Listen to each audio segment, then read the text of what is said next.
Tile ഇഷ്ടപ്പെട്ടില്ലേ? ആ tile ഇഷ്ടപ്പെട്ടു. കണ്ടപ്പോ നല്ലൊരു രസം തോന്നി. ഇതിലേക്ക് ഒരു കലക്കുകല്ലിൽ യോജിക്കുന്ന രീതിയിലുള്ള ഒരു സ്റ്റോണിന്റെ ഒരു ഡിസൈൻ വരുന്ന ഒരു കല്ലായതുകൊണ്ടാണ് ഈ ഒരു കല്ലിനെ ഞങ്ങൾ സെലക്ട് ചെയ്തത്.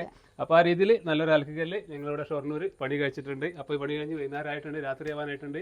പണി കഴിഞ്ഞ് ഞങ്ങൾ പോവാണ്. അപ്പൊ ശ്യാമളേച്ചി ഇനി കാണാം എവിടെയെങ്കിലുമൊക്കെ. എല്ലാവർക്കും വീടിന്റെ മുകളിൽ ഓപ്പൺ ടെറസിൽ അലക്കല്ല് വേണം. അപ്പോൾ ഞങ്ങൾ ഇവിടെ ഒരു ഓപ്പൺ ടെറസിൽ ഒരു വെറൈറ്റി മോഡൽ ഇതുവരെ ഉണ്ടാക്കാത്ത ട്രെൻഡിങ് ആകാൻ പോണ ഒരു വ്യത്യസ്തമായിട്ടുള്ള ഒരു അലക്കുകല്ലാണ് അവിടെ ഉണ്ടാക്കാൻ പോകുന്നത്. തിരൂരാണ്. തിരൂർ നാസർ എന്ന് പറഞ്ഞ ആളെ വീട്ടിൽ ഒരു അലക്കുകല്ല് ഞങ്ങളിവിടെ ഉണ്ടാക്കാൻ വേണ്ടി രാവിലെ തന്നെ വന്നിട്ടുണ്ട്. അപ്പോൾ അതിൻ്റെ തയ്യാറെടുപ്പിലാണ്. ഇപ്പോൾ സാധനങ്ങളൊക്കെ ഇതിലൂടെ ആട്ടോ കയറ്റണത്. ഈ ഒരു വീട്ടിലൂടെ കയറ്റിയിട്ട് അടുത്തടുത്തുള്ള 2 വീടുകളാണ്. അപ്പം ഞങ്ങൾ സാധനങ്ങളൊക്കെ കയറ്റിയിട്ട് പണി തുടങ്ങാൻ പോവാം. അപ്പോൾ ഇവിടെയാണ് ഞങ്ങൾ അലക്കല്ല് ഉണ്ടാക്കാൻ വേണ്ടി പോണത്. സീലിങ്ങിൽ ടൈൽ ഒട്ടിച്ചിട്ടോ. ടൈൽ ഒട്ടിക്കാറിനല്ലേ ഇതിനെ കോൺക്രീറ്റ് ചെയ്യണതിൻ്റെ മുന്നേ ടൈൽ ഒട്ടിച്ചിട്ടുണ്ട്. സംഭവം ഇവിടെ വേസ്റ്റ് പീസ് ടൈൽ കുറേ വേസ്റ്റ് പീസ് ഉണ്ടായതുകൊണ്ട് ആ വേസ്റ്റ് പീസ് ടൈലൊക്കെ ഉണ്ട് നിരത്തി വെച്ചിട്ടേ എന്താ പറയുക, നാക്കിനാണല്ലോ കായില്ലേ. നമ്മളെ ലത്തിഫോ പറയണ ഒരു നാക്കിനാ കായ്. ഇതാണ് പരിപാടി.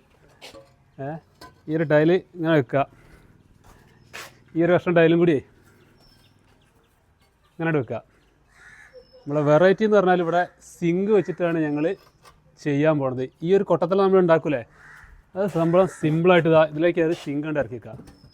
ഇതാണ് ഞങ്ങളെ ഒരു ഐഡിയ കേട്ടോ. ഇതാണ് ഞങ്ങളൊരു നാക്ക്. ഇതിൽ കുറച്ച് സിങ്ക് ഇങ്ങനെ കുറച്ച് മുകളിലേക്ക് വെച്ചിട്ട് ഇതിൽ കോൺക്രീറ്റ് ചെയ്തിട്ട് സെറ്റാക്കിയിട്ട് കൊണ്ടുവരാം. അതാണ് ഞങ്ങളുടെ പ്ലാന്. അപ്പോൾ ഇവിടെ നോക്കുന്ന സമയത്ത് ഈ സ്ലാബ് ഒരേ ലെവലിൽ ഇങ്ങോട്ട് വരും. ഇതിൽ ചെറിയൊരു സൈഡൊക്കെ വെച്ചിട്ട് കമ്പിട്ടി കോൺക്രീറ്റ് ആണ് ചെയ്യും. അതാണ് പരിപാടി. ഇതൊക്കെ ഉള്ളിലൊക്കെ ടൈലിട്ട് വെച്ചിട്ട് ഇവിടെ കുറച്ച് തട്ടൊക്കെ വാർത്ത് കഴിഞ്ഞാണ്ടല്ലോ ഫുള്ള് വേറെ ലെവൽ അലക്കല്ലേ. നിങ്ങളുടെ അഭിപ്രായത്തിൽ ഇത് സക്സസ് ആവുന്നതാണ് അല്ലേ? തീർച്ചയായിട്ടും. ഞാൻ പുള്ളിയുടെ ഒരുപാട് വീഡിയോസ് കണ്ടിട്ടുണ്ട്, ഇഷ്ടപ്പെട്ടിട്ടുണ്ട്. നമ്മളോട് 50 കിലോമീറ്റർ ദൂരം പുള്ളി ഇത് ഉണ്ടാക്കാൻ ഇങ്ങോട്ട് വന്നിട്ടുണ്ട്. അപ്പൊ വർക്ക് ചെയ്തത് എനിക്ക് ഒരുപാട് ഇഷ്ടപ്പെട്ടിട്ട് പല ആളുകളുടെ കമന്റും ഉഷാറാണെന്ന് കേട്ടിട്ടുണ്ട്. അതിന്റെ പേരിലാണ് ഞാൻ പുള്ളിനെ നമ്മുടെ നാട്ടിൽ നിന്നൊക്കെ എല്ലാവരും ഒഴിവാക്കിയിട്ട് പുള്ളിനെ ഇങ്ങോട്ട് വിളിച്ചു വരുത്തി. എന്തായാലും വർക്കൊക്കെ ഉഷാറായിട്ട് തീർക്കണം. അത് തീർച്ചയായിട്ടും. കേരളത്തിൽ മാത്രമല്ല അസറൊക്കെ തമിഴ്നാട്ടിൽ നിന്ന് ഒരുപാട് കോള് വരുന്നുണ്ട്. തമിഴ്നാട്ടിൽ ഒരുപാട് ആൾക്കാർ ഉണ്ടാക്കിയിട്ടുണ്ട് ഈ അലക്കുകല്ല്. അപ്പോൾ നമ്മൾ ഈ ഒരു അലക്കുകല്ലിന്റെ പ്രത്യേകത എന്താ വെച്ചാൽ നമ്മൾ വെള്ളത്തിലേക്ക് വരാനുള്ള ഒരു പൈപ്പ് ഇവിടെ ഇട്ട് വെച്ചിട്ടുണ്ട് കേട്ടോ. അതായത് ഇനി നമുക്ക് ഇവിടെ ഒരു ടാപ്പ് ഫിറ്റ് ചെയ്താൽ നമുക്ക് ഇതിലേക്ക് വെള്ളം വരും. അപ്പോൾ നമ്മൾ ഓരോ അലക്കുകല്ല് ഉണ്ടാക്കുന്ന സമയത്തും എന്തെങ്കിലും മാറ്റങ്ങൾ വരുത്തിയിട്ടാണ് ഉണ്ടാക്കാറുള്ളത് കേട്ടോ. അപ്പോൾ നമ്മൾ ഈ ഒരു പൈപ്പ് നേരെ അടിയിലേക്ക് കൊടുത്തിട്ടുണ്ട്. ഇവിടെ ഇതിലേക്ക് കണക്ഷൻ ഇവിടെ വന്ന് നിൽക്കുന്നുണ്ട്. അപ്പോൾ നമുക്ക് ഇതിന്ന് ഇങ്ങോട്ട് കണക്ഷൻ കൊടുത്തു കഴിഞ്ഞാൽ ഇതിലേക്ക് വെള്ളം വരും. ഇവിടെ ഒരു ടാപ്പ് കൂടി വെച്ചാൽ ഇതിലേക്ക് വെള്ളം വരും. അവിടുന്ന് അലക്കാം. ഇവിടെ ഈ അലക്കാനുള്ള കരിങ്കല്ല് ഇവിടുന്ന് ഞങ്ങൾക്ക് കിട്ടിയിട്ടുണ്ട്. ഈ കരിങ്കല്ല് ഞങ്ങൾ ചെറിയ ഗ്രിപ്പൊക്കെ ഇട്ടിട്ട് നല്ല സെറ്റിൽ വെച്ചിട്ടുണ്ട് കേട്ടോ. അപ്പോൾ ഇത് ഇങ്ങനെ അലക്കാനുള്ളത് ഇത് കുഴി ഇവിടെ വളരെ കറക്റ്റായിട്ട് ഞങ്ങൾ ചെയ്തിട്ടുണ്ട്. കറക്റ്റ് ഒത്ത നടുക്കന്നെ നമ്മൾ ഈ ഒരു സിങ്ക് കപ്ലിങ് വെച്ചിട്ടുണ്ട്. അപ്പോൾ ഇത് നമ്മളിങ്ങനെ തുറന്നു കഴിഞ്ഞാൽ വെള്ളം പോകുന്നതാണ്. ഇവിടെ ഒരു ബക്കറ്റൊക്കെ ഉണ്ടാവും കേട്ടോ. ഈ ഒരു ബക്കറ്റൊക്കെ ഉണ്ടാവും. ഇതിൽ വേസ്റ്റ് വന്നാൽ ഈ വേസ്റ്റ് കൊണ്ട് ഒഴിവാക്കിയാൽ മതി. അടച്ചു വെച്ചാൽ വെള്ളം ഇതിൽ ഫുള്ളായിട്ട് നിറഞ്ഞു നിൽക്കും. അത് നമ്മളെ കണ്ണൂർ പാനൂർ കടവത്തൂർ എന്ന് പറഞ്ഞ സ്ഥലത്താണ് ഇത് ഉണ്ടാക്കിയിട്ടുള്ളത്. അപ്പോൾ നമ്മളെ ഫാറൂഖിൻ്റെ വീട്ടിലാണ്. സാറല്ലേ? അപ്പോൾ നിങ്ങളുടെ ആഗ്രഹം, അലക്കലിൻ്റെ ആഗ്രഹം സഫലമായി. ഓക്കെ, കോൺടാക്ട് ചെയ്തോ. നമ്മളിവിടെ ആൾക്കാരുണ്ട്. കണ്ണൂർ ഒരു ടീമിനെ റെഡി ആക്കണം ഈ ഭാഗത്തേക്ക്. Thank you. ഇനി ഇവിടെ നമ്മളിവിടെ തലശ്ശേരി കോട്ട ഉണ്ട് അല്ലേ? തലശ്ശേരി കോട്ട കാണാണ്ട്, ബീച്ച് കാണാണ്ട് അല്ലേ? നോക്കട്ടെ. പിന്നെ ഇവിടെ മറ്റേ പെരളശ്ശേരി കുളം ഇവിടെ അടുത്തല്ലേ? പെരളശ്ശേരി നല്ല അടിപൊളി കുളം. ബീച്ച് അവിടെ എങ്ങനെ ഡ്രൈവിംഗ് ഒക്കെ? വണ്ടിക്ക് കടലിലേക്ക് ഇറങ്ങാം. അത് കാണാണ്ട്. Okay, okay. ഹായ്. അപ്പോൾ ഇന്നത്തെ അലക്കുകല്ല് ഞങ്ങളേ ഇവിടെ കേട്ടോ അടുക്കളയിൽ തന്നെയാണ്. അതായത് വർക്ക് ഏരിയയാണേ. ഈ ഒരു വർക്ക് ഏരിയയിൽ ഉണ്ടാക്കാനാണ് ഉദ്ദേശിച്ചത്. ഈ ഒരു ഇത്രയും സ്ഥലത്ത് നീളത്തിലാണ് ഉണ്ടാക്കാൻ പോകുന്നത് കേട്ടോ. ഒരു അടുക്കള, ഇതൊരു വർക്ക് ഏരിയ, മുകളിൽ ഷീറ്റൊക്കെ ഇട്ട സ്ഥലത്ത് പാത്രം കഴുകാനും അലക്കാനും കൂടിയുള്ളൊരു സംഭവം. ഇവിടെയാണ് കല്ല് വരിക. ഇവിടെ നമ്മളെ കൊട്ടത്തുള്ളൂ കേട്ടോ. നമ്മൾ അലക്കുകല്ല് എവിടെ വേണമെങ്കിലും ഉണ്ടാക്കാം. വീടിൻ്റെ അടുക്കളയിലോ റൂമിലോ ബാത്റൂമിലോ ഓപ്പൺ ടെറസിലൊക്കെ ഉണ്ടാക്കാൻ പറ്റും. ഇവിടെ ഞങ്ങൾ അടുക്കളയിലാണ് ഉണ്ടാക്കണേ. അപ്പോൾ നമ്മളെ ശ്യാമളേച്ചിൻ്റെ വീട്ടിലാണ്. ശ്യാമളേച്ചി എങ്ങനെയുണ്ട്? ഇഷ്ടപ്പെട്ടില്ലേ? ഇഷ്ടപ്പെട്ടു. നിങ്ങളുടെ വർക്ക് ഞാൻ വീഡിയോ ഒക്കെ കണ്ടിട്ടുണ്ടായിരുന്നു. അതുകൊണ്ടാണ് ഞാൻ ഫോൺ ചെയ്ത് വിളിച്ചത്. വന്ന് വളരെ നന്നായി, ഞാൻ വിചാരിച്ചതിലും നന്നായി നിങ്ങൾ ചെയ്തു വന്നു. എനിക്ക് വളരെ ഇഷ്ടമായി, സന്തോഷമായി.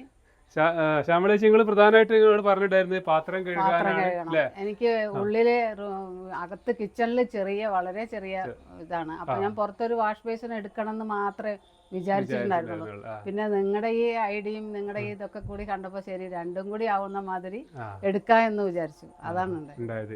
അപ്പൊ അതുകൊണ്ട് തന്നെ ഞങ്ങള് പാത്രം കഴുകാനുള്ള ഒരു സൗകര്യത്തിന് ഈ ഫുൾ നീളം തന്നെ എടുത്തിട്ടുണ്ട്. അപ്പൊ നമ്മള് അലക്ക് കല്ലും നമ്മളെ കല്ലും ഈ കൊട്ടത്തോളം കുറച്ചും ഇങ്ങോട്ട് നീക്കിയിട്ട് ഇവിടെ ഒരു പാത്രം വെക്കാനുള്ള ഒരു സൗകര്യം കൂടി ചെയ്തിട്ടുണ്ട് കേട്ടോ.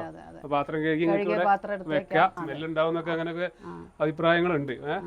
ഒന്ന് കഴുകി വൃത്തിയാക്കിയിട്ടുണ്ടെങ്കിൽ നമ്മൾക്കറിയാലോ അഴുക്കുണ്ടോ ഇല്ലെന്നുള്ളത് കാണാൻ പറ്റുന്നതാണല്ലോ, വലിയ കുഴിയല്ലല്ലോ. അല്ല ഇത് ഞങ്ങൾ സാധാരണ ചെയ്യുന്നതിനെക്കാട്ടി കുറച്ച് കുഴി വലിപ്പം കൂട്ടിയിട്ടുണ്ടോ ശ്യാമളേച്ചെ? കുറച്ച് വലിപ്പം കൂട്ടി ഞങ്ങൾക്ക് വലിയ പാത്രങ്ങളൊക്കെ കഴുകണം എന്ന് പറഞ്ഞപ്പോഴേ, കൂടാതെ ഞങ്ങള് വെള്ളത്തിന്റെ കണക്ഷനും കൂടി കൂടെ ചെയ്തിട്ടുണ്ട്. ഫുള്ളായിട്ട് അവിടുന്ന് പ്ലംബിങ് പൈപ്പ് ഇതിൽ കൊണ്ടുവന്നിട്ട് ഇത് നമ്മൾ സാധാരണ ചെയ്യാത്തതാണ്. അപ്പോൾ ഇവിടെ തന്നെ ഞങ്ങൾ ഇതിന്റെ കൂടെ ചെയ്തിട്ടുണ്ട് കേട്ടോ. അപ്പോൾ വെള്ളം ഇതിൽ വരും, ആ രീതിയിൽ വരുന്നുണ്ട്. നാളെ ഇങ്ങോട്ട് തിരിച്ചാൽ മതി ശ്യാമളേച്ചെ. ശരി, ഓക്കെ. ഇപ്പൊ രാത്രി എന്തെങ്കിലും പെട്ടെന്ന് ഒരു തുണി കഴുകണം തോന്നിയാൽ പുറത്തേക്ക് ഇറങ്ങണ്ട, ഇവിടെ തന്നെ അത് കഴുകി ഉണക്കാനിടാനും സ്ഥലമായി. അപ്പൊ എല്ലാം കൊണ്ട് നന്നായി. മഴ പെയ്താലും പ്രശ്നമില്ല. ഇല്ല. അപ്പൊ അതുകൊണ്ട് വീട്ടിന്റെ അകത്ത് നിന്നിട്ട് തന്നെ നമുക്ക് പെട്ടെന്ന് ഒരു ബ്ലൗസോ അങ്ങനെ പെട്ടെന്ന് ഒന്ന് കഴുകിയെടുക്കണം. രാവിലേക്ക് വേണമെന്നുണ്ടെങ്കിൽ ഇവിടെ തന്നെ വാഷിംഗ് മെഷീൻ ഒക്കെ ഉണ്ട്. എന്നാലും അതെ വാഷിംഗ് മെഷീൻ ഉണ്ട്, കൈ കൊണ്ട് കഴുകാലോ. അത് അത്ര വൃത്തി ഇപ്പൊ വാഷിംഗ് മെഷീനിൽ കഴുകിയാലും ചിലർക്ക് ഇങ്ങനെ ഞങ്ങൾ ഇവിടെ വേറൊരു ചില കൊട്ടത്തോളം ഈ ഭാഗത്താട്ടോ വെച്ചത്. ശരിക്കും അപ്പുറത്ത് വലത്തുവശത്താണ് വേണ്ടത്. പക്ഷെ എനിക്ക് പാത്രം കഴുകാനും കൂടിയുള്ള സൗകര്യത്തിന് വേണ്ടി പിന്നെ ഈ ചുമര് നാശാവരുത്. ഇവിടെ ഞാൻ തുണി കഴുകുകയാണെങ്കിൽ ചുമരിലേക്ക് തെറിക്കും, പിന്നെ ചുമര് എനിക്ക് നാശാവും. അപ്പൊ വേണ്ട, കുറച്ച് എടുത്ത് കൈ ഉപയോഗിച്ചാലും കുഴപ്പമില്ല. പിന്നെ ഇവിടുത്തെ സ്പേസ് എനിക്ക് പാത്രങ്ങൾ വെക്കാൻ വളരെ ഉപകാരമായി കിട്ടി. സ്ഥലം എന്ന് പറഞ്ഞാൽ ഷൊർണൂരാട്ടോ. ഷൊർണൂർ മറ്റേ ബസ് സ്റ്റാൻഡിന്റെ അടുത്ത് തന്നെയാണ്, റെയിൽവേ സ്റ്റേഷന്റെ അടുത്താണ്. ഇത് ഈ കരിങ്കല്ല് നല്ല കരിങ്കല്ല്. നമ്മള് സാധാരണ കരിങ്കല്ല് നമ്മള് സിമെന്റില് അല്ല, കരിങ്കല്ല് ഞങ്ങൾ വാങ്ങാറുണ്ട്. പക്ഷെ അത് ഇത് കൊത്തിയെടുത്ത കരിങ്കല്ല, കൈക്കൊത്ത. അത് ഞങ്ങൾ അവിടെ ആ ഒരു കരിങ്കല്ലിന്റെ വർക്ക് ചെയ്യുന്ന സ്ഥലത്തുനിന്ന് വാങ്ങിയാണ്, അവിടെ പൂനത്തറ എന്ന് പറഞ്ഞ സ്ഥലത്തുനിന്ന്. സാധാരണ ഞങ്ങളുടെ നാട്ടിൽ കിട്ടാറുള്ളത് ഇങ്ങനത്തെ സാധാരണ ടൈല് പോലത്തെ വന്നിട്ട് മെഷീൻ കൊണ്ട് ഇങ്ങനെ വര വെക്കുക, അങ്ങനെ വരയാണ് ചെയ്യുക. ഇത് കുത്തിയെടുത്തതാണ്. നല്ല നല്ല ഗ്രിപ്പ് ഉണ്ട്, നല്ല കല്ലാണ്. ഇതുപോലത്തെ കല്ല് കിട്ടുകയാണെന്നുണ്ടെങ്കിൽ ഇതാണ് മറ്റേ ഇങ്ങനത്തെ തുണിയൊക്കെ ആണെങ്കിൽ കേടുപാട് വരില്ല. ഇത് നമ്മളെ അമ്മി ഉണ്ടല്ലോ, പഴയ അമ്മി കൊത്തുമല്ലോ, ആ രീതിയിൽ കൊത്തിയെടുത്ത കല്ല്. ഞാൻ അത് മാത്രം തന്നെയാണ് നിങ്ങളുടെ വ്യത്യസ്തമായിട്ട് കല്ല് എനിക്ക് വേണം വിചാരിച്ചത്. അത് കിട്ടും ചെയ്തു. ടൈല് ഇഷ്ടപ്പെട്ടില്ലേ? ആ ടൈല് ഇഷ്ടപ്പെട്ടു. കണ്ടപ്പോ നല്ലൊരു രസം തോന്നി. ഇതിലേക്ക് ഒരു കലക്ക് കല്ലിൽ യോജിക്കുന്ന രീതിയിലുള്ള ഒരു സ്റ്റോണിന്റെ ഒരു ഡിസൈൻ വരുന്ന ഒരു കല്ലായതുകൊണ്ടാണ് ഈ ഒരു കല്ലിനെ ഞങ്ങൾ സെലക്ട് ചെയ്തത്. അപ്പൊ ആ രീതിയിൽ നല്ലൊരു അലക്ക് കല്ല് ഞങ്ങളിവിടെ ഷൊർണൂർ പണി കഴിച്ചിട്ടുണ്ട്. അപ്പൊ ഈ പണി കഴിഞ്ഞ് വൈകുന്നേരം ആയിട്ടുണ്ട്, രാത്രി ആവാനായിട്ടുണ്ട്. പണി കഴിഞ്ഞ് ഞങ്ങൾ പോവാണ്. അപ്പൊ ശ്യാമളേച്ചി ഇനി കാണാം എവിടെയെങ്കിലുമൊക്കെ. ഓക്കെ, രണ്ടാളും വളരെ ബുദ്ധിമുട്ടി. അപ്പൊ നമ്മളെ സുരേഷ് ഇവിടെ ഉണ്ട്. സുരേഷും ഞാനും കൂടി ചെയ്തത് ഞാൻ പറഞ്ഞതുപോലെ തന്നെ ചെയ്തു തന്നത് കാരണം ഞാൻ വളരെ ഹാപ്പിയാണ്. ഓക്കെ, അപ്പൊ അടുത്തൊരു വീഡിയോയില്, അപ്പൊ അടുത്തൊരു ദിവസം വേറൊരു ദിവസം കാണാം. ബൈ.